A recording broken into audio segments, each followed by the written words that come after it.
नमस्कार, मैं हूं ज्योतिषाचार्य राजेश। अनोखा सूत्र में आपका स्वागत है। आपसे निवेदन है कि आप इस चैनल पर पहली बार आए हैं तो इसे जरूर सब्सक्राइब करें और बेल आइकन भी प्रेस करें। दोस्तों, आपने सुना है जो दक्षिण मुखी घर में रहते हैं उनको काफी कष्ट होते हैं। ऐसा क्यों? वास्तु के अंतर्गत एक बात तो देखा गया है कि दक्षिण से जो प्रभाव आते हैं वह नकारात्मक ऊर्जा का प्रवेश होता है। कई जगह वास्तु में ऐसा भी कहा गया है कि घर बनाते समय दक्षिण से कोई भी वेंटिलेशन न रखा जाए, कोई भी आने जाने का रास्ता न रखे, खिड़कियां भी न रखे।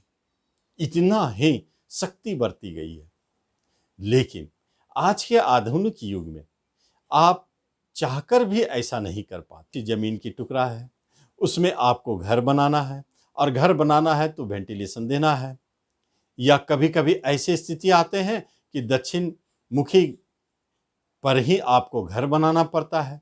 ये सारे स्थिति अपने आप बनते हैं। आपके ग्रह गोचर आपको प्रभाव डालते हैं।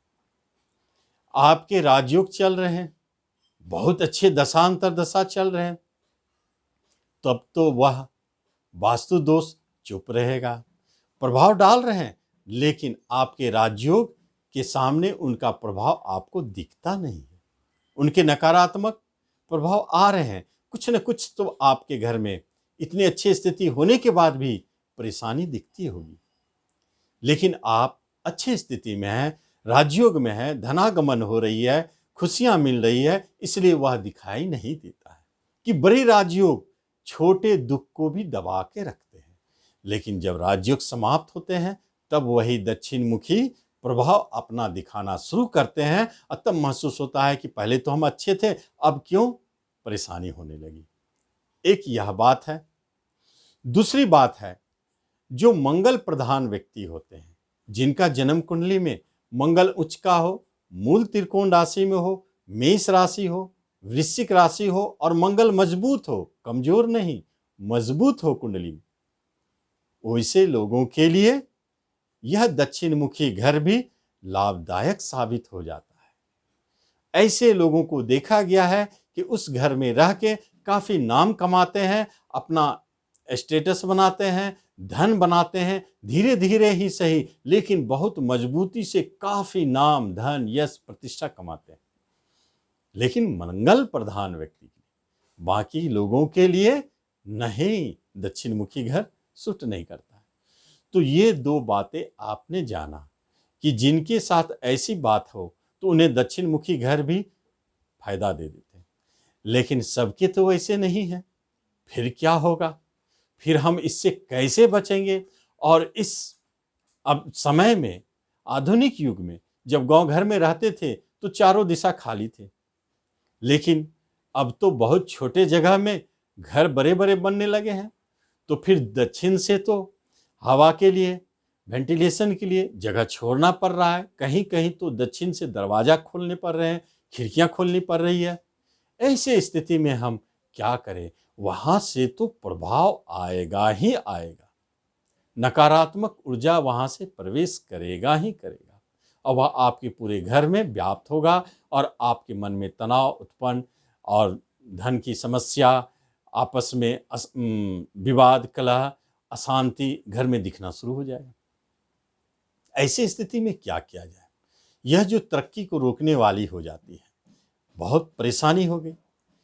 ऐसी स्थिति जब आपके जीवन में आए और आप दक्षिण मुखी घर में रहते हो तो पहले कोशिश करें कि वास्तु के अनुसार अगर कोई ऐसा उपाय हो तो आप उस दक्षिण के तरफ से बंद करके और रास्ता पूरब की ओर से निकाल ले या पश्चिम की ओर से निकाल ले। पहला प्राथमिक उपाय यही करें। यह सच्चा उपाय है, यही वास्तु का सही उपाय है कि यदि दक्षिण मुखी घर हो, दरवाजे हो, तो यदि बंद किया जा सकता है तो उसे बंद करे, कम से कम खुला जगह छोड़े।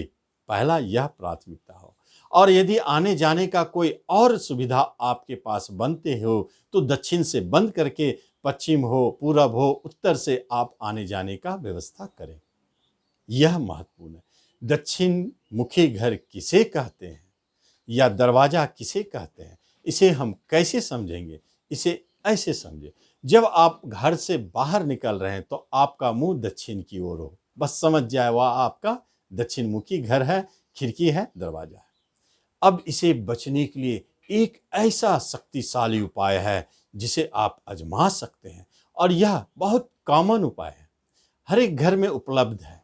कहीं बाजार से कुछ खरीदने की जरूरत नहीं है, आप घर में ही उस चीज को पाते हैं। करना क्या है?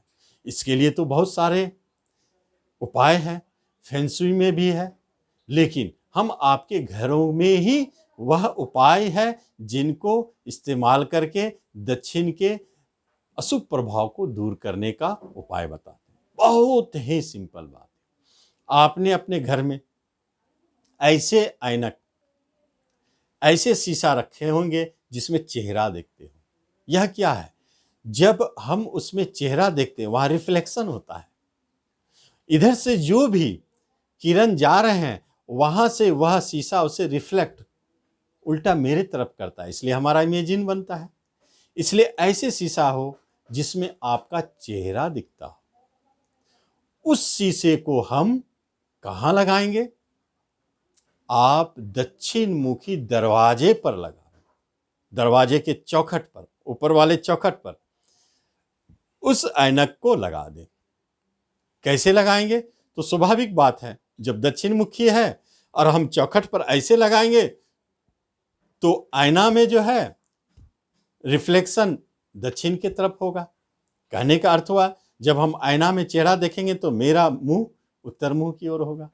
स्वाभाविक है, इसलिए दक्षिण दरवाजे बीच चौखट पर आप उस ऐनक को लगा दें, या नहीं तो दक्षिण में जिस भाग में भी आपको खुला मिलता हो उस भाग में ऐनक को इस तरह लगावे कि ऐना का भाग दक्षिण बाहर की ओर हो, अंदर की ओर नहीं।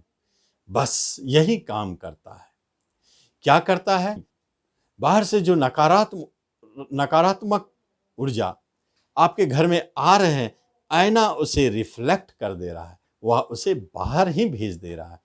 परिणाम यह होता है कि नकारात्मक शक्तियां, ऊर्जा, आपकी अशुभ शक्तियां, अशुभ ऊर्जा आपके घर में प्रवेश न करके घर से रिफ्लेक्ट होकर बाहर निकल जाता है, और जिससे आपके घर में वह अपने आप सुधार दिखने लगती है, जो दक्षिण मुखी घर के अशुभ प्रभाव के कारण बने थे।